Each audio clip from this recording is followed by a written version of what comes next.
Halo Sobat Pajak, kembali lagi bersama saya Yogi Wahyudi di Digital Specialist di kantor Sutar Pajak Fiskan and Partner. Di episode kita pada hari ini, kita akan membahas tentang tax treaty atau persetujuan penghindaran pajak berganda atau P3B antara Indonesia dan Singapura. Nah, Sobat Pajak perlu mengetahui terlebih dahulu apa itu tax treaty atau P3B ini. Jadi, tax treaty ini adalah persetujuan antara dua negara untuk mencapai sebuah kesepakatan aturan agar untuk menghindari terjadinya pemajakan berganda. Maka dibentuklah sebuah aturan kesepakatan bersama antar dua negara tersebut. Nah, kali ini kita akan membahas tentang tax treaty Indonesia dan Singapura. Apa-apa saja isi-isinya dan kesepakatannya antara Indonesia dan Singapura tersebut. Untuk dalam pembahasan kali ini, saya akan dibahas oleh Ibu Pis Kane Natalia. Oke, Ibu, silakan memaparkan materi tentang tax treaty Indonesia. Waktu tempat saya persilakan. Ya, terima kasih Pak Yogi. Selamat siang buat sobat pajak dimanapun berada. Pak Yogi sudah memaparkan sedikit tentang pajak internasional, tax treaty, di mana tax treaty ini muncul dari cross border transaksi yang terjadi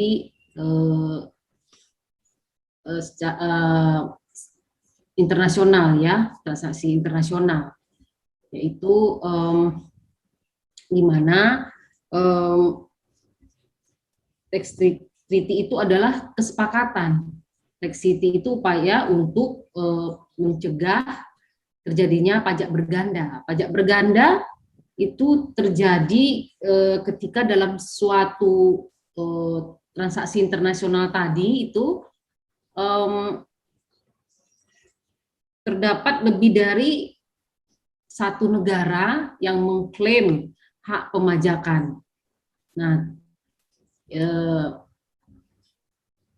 tax treaty meliputi penghasilan aktif, juga pasif. Kalau aktif seperti penghasilan dari usaha, laba, jasa, kegiatan. Kalau pasif seperti bunga, dividen, royalti, dan lain-lainnya. Nah, kenapa timbulnya pajak berganda? Beberapa benturan yang menyebabkan terjadinya pajak berganda ini antara lain seperti azas pemungutan pajak yang dianut oleh masing-masing negara yang berbeda, ya. Jadi azas yang dianut masing-masing negara itu berbeda, seperti azas domisili. Kalau Indonesia itu azas domisili, azas sumber, azas kewarganegaraan, campuran dari domisili, sumber, dan kewarganegaraan. Nah,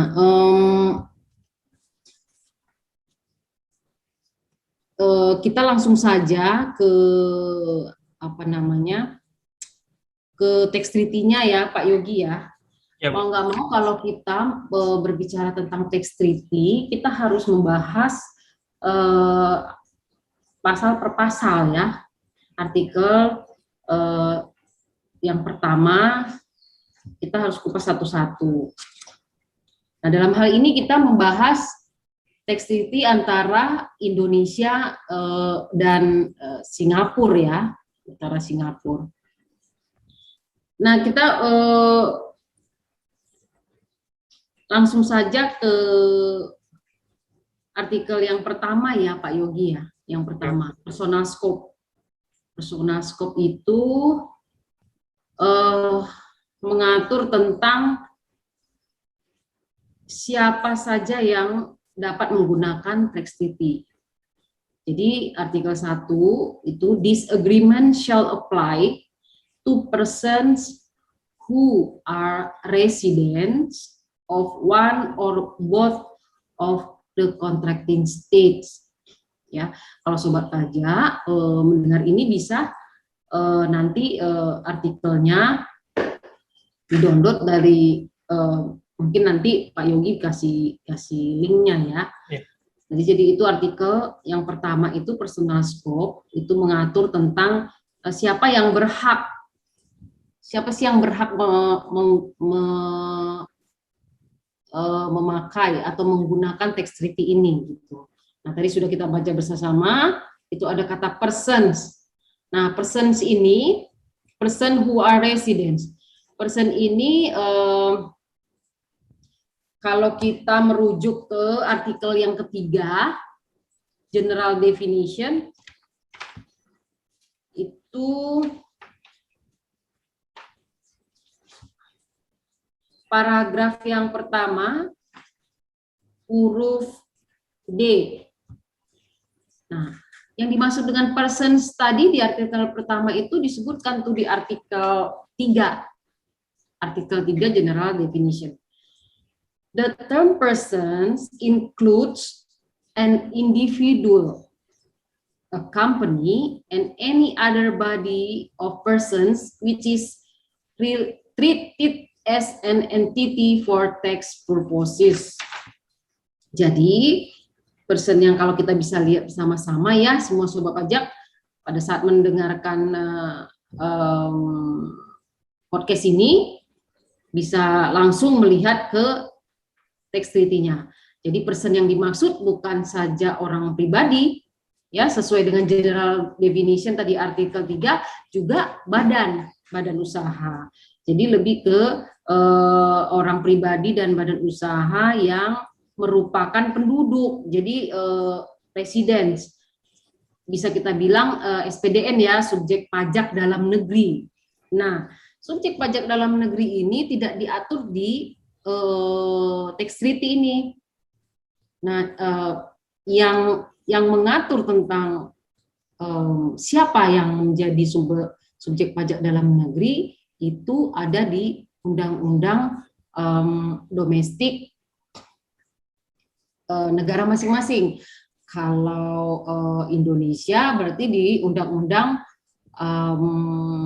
PPH ya, dalam hal ini undang-undang PPH Indonesia.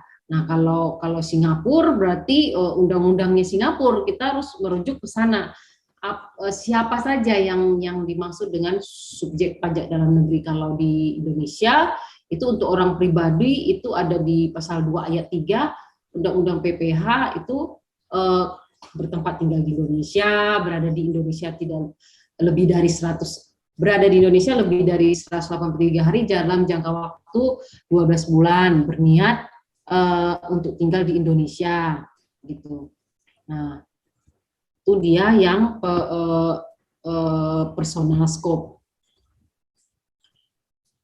Nah, upaya mengatasi pajak berganda internasional itu ada 4 ya, secara unilateral, bilateral, multilateral. Ya, unilateral berarti negara itu sendiri ya, aturannya sendiri ya, pajak domestik negara yang bersangkutan. Kalau bilateral itu bila ya dua negara contohnya seperti ini tax treaty atau disebut juga dengan P3B. Nah, untuk multilateral itu lebih dari 2 negara. Nah, jadi kedudukan tax treaty ini dengan undang-undang pajak domestik itu ada di undang-undang PPH itu pasal 32A di penjelasan ya, itu ada lex specialis ya, lex specialis. Jadi ketentuan ketentuan khusus. Jadi kita pernah dengar istilah lex specialis, derogat lex generalis gitu. Jadi ketentuan yang bersifat khusus mengalahkan ketentuan yang bersifat umum. Nah, Itu tadi artikel yang pertama tentang siapa yang siapa yang bisa menggunakan atau menerapkan tax treaty ini gitu. Nah, kita langsung saja ke artikel 2 ya.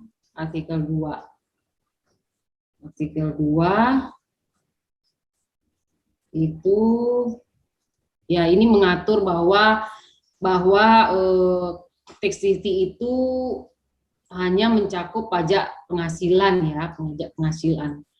Tidak pajak-pajak yang lainnya seperti PPN yang lain-lain itu tidak diatur, hanya pajak penghasilan yang diatur di tax treaty. Nah, yang ketiga general definition itu mengenai istilah-istilah ya yang tadi juga ada person yang dimaksud siapa, company itu siapa, gitu. Nah, ini istilah-istilahnya.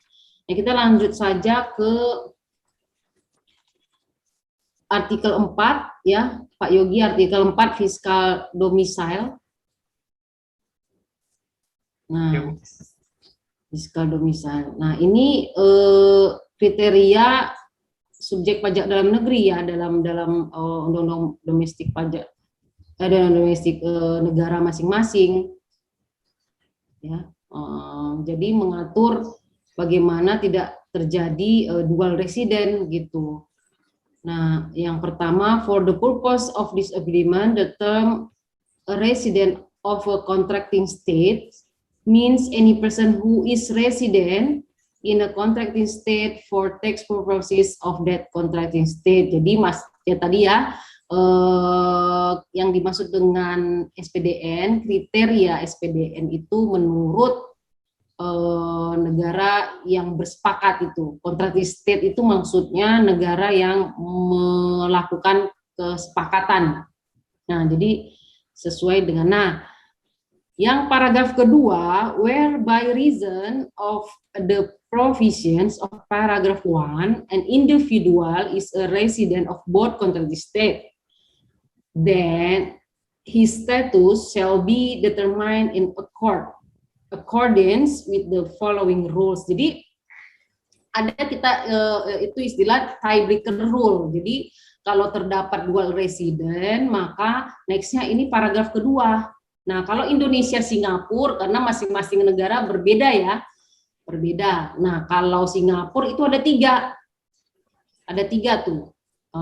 Yang pertama itu permanent home ya, yang A ya, huruf A ya, artikel 4 paragraf kedua huruf H itu. He shall be deemed to be a resident of the contracting state in which he has a permanent home available to him. Jadi permanent home.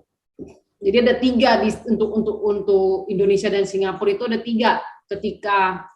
Ketika tidak bisa ditentukan warga negara mana, baru lanjut ke menerapkan tiebreaker rule tadi ya. Nah, yang pertama itu permanent home, di mana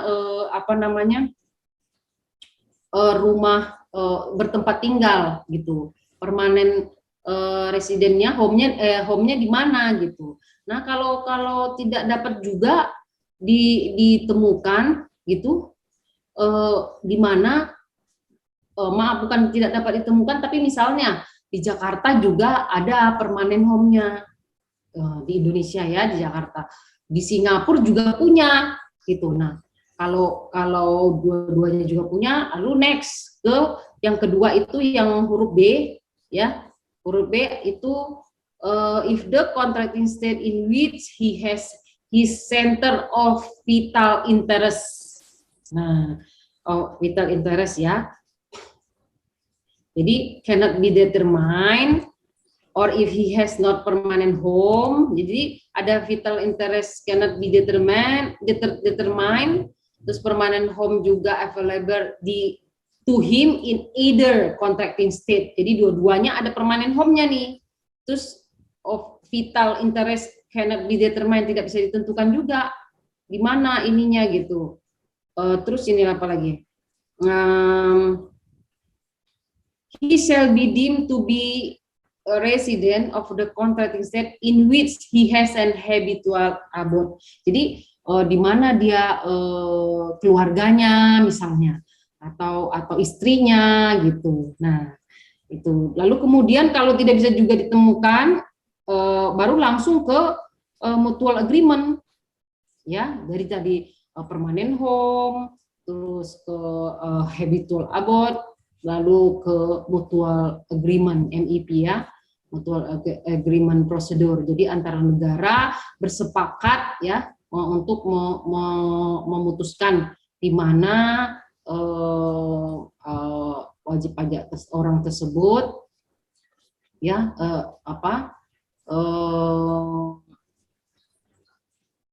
menjadi residen gitu, SPDN negara mana gitu ya, SPDN negara mana. Nah, itu tadi untuk artikel 4 fiskal domicile. Mohon maaf Bu, saya potong sedikit ya. Untuk pemaparan materi ini waktunya tinggal 5 menit lagi ya Bu. Soal kita akan ada keterbatasan waktu. Kali ya. Ya. Oke, kita lanjut saja ke artikel, kalau begitu lanjut ke artikel 5, permanent establishment. Ya, PE, permanent establishment. Atau kita sebut juga dengan bentuk usaha tetap. Ya, BUT. Nah, yang paragraf pertama itu ini mengatur tentang badan usaha ya, mengatur tentang badan usaha. Nah,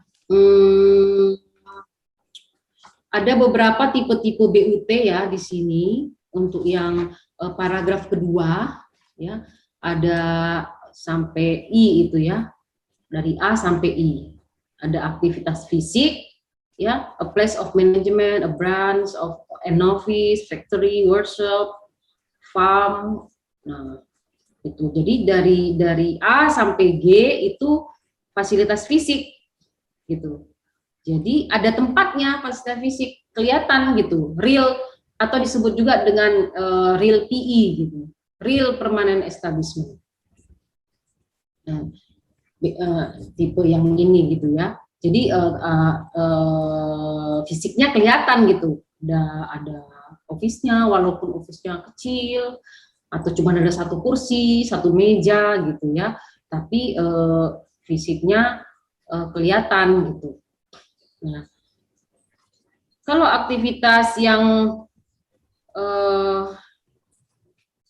yang H itu yang construction. Nah, a building site of construction, installation, or assembly project which is for more than 183 hari. Nah, kalau ini hati-hati ya kalau aktivitas apa tadi, kalau aktivitas ini kan ada, kalau yang H construction, yang I itu furnishing of services. Nah, activities continue. Jadi kalau yang the furnishing of services, yang aktivitas itu misalnya nih, contohnya seperti ini. Misalnya Mr. White ya, tanggal 3 Maret. Nah, 3 Maret itu bersepakat akan memulai pekerjaannya, tiba di Indonesia dan memulai pekerjaannya pada tanggal 3 Maret. Ya, tapi karena Mr. White ini berhalangan karena misalnya lagi sakit gitu ya. Jadi yang harusnya dikerjakan tanggal 3 Maret gitu, itu juga bisa tertuang di kontrak 3 Maret, tetapi karena tadi sakit itu jadinya mulai bekerja tanggal 10 Maret. Nah, ini kalau yang aktivitas kalau ada tanggal bolong itu tidak dihitung. Nah, jadi yang dihitung adalah, nah makanya ini di yang I kan ada where the activities continue. gitu. Nah, ini ada juga ya 90 days within a 12 month. Nah, ini hati-hati 12 month period dan calendar month. Nah, kalau disebutkan 12 month period itu artinya misalnya Maret ketemu Maret lagi. Kalau disebutkan kalender period karena masing-masing negara berbeda-beda ya. Kalau kalender period, nah itu dari Januari sampai Desember. Nah, kembali lagi kita ke yang aktivitas ini. Jadi yang tadi Mr. White yang seharusnya itu tanggal 3 Maret, tapi karena sakit, jadi tanggal 10 Maret gitu. Nah, itu bisa dibuktikan mungkin seperti berita acara dan lain-lainnya gitu ya. Nah, tapi berbeda dengan construction. Nah, tadi a building yang H ya, yang H, a building site of construction, installation or assembly project which exists. Nah, ada kata-kata exists ya. Jadi kalau tadi si aktivitas itu where the activities continue, kalau si construction, kalau si konstruksi dia eksis. Jadi kalau si konstruksi mau dia tidak bekerja atau bekerja itu tidak apa namanya, tidak jadi masalah, tetap dihitung gitu. Jadi kebalikannya aktivitas ya. Nah, jadi kalau si aktivitas itu pakai time test, kalau si konstruksi tidak, selama bangunannya sudah terpasang, misalnya mesinnya atau yang lain-lain, mau tidak ada pekerjaan saat itu tetap apa namanya, tetap dihitung harinya gitu. Karena tadi ada kata-kata eksis. Nah, eksis. Jadi sepanjang proyeknya ya, sepanjang proyek tersebut masih eksis, maksudnya eksis itu masih berada di situ, nah itu tetap dihitung. Gitu.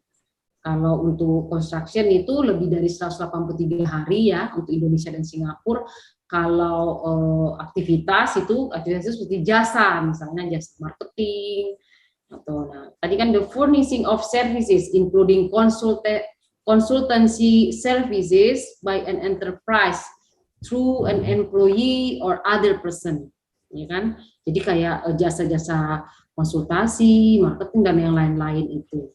Nah, jadi itu dihitung pada saat dia melakukan activities continue, kan ada kata-katanya di situ.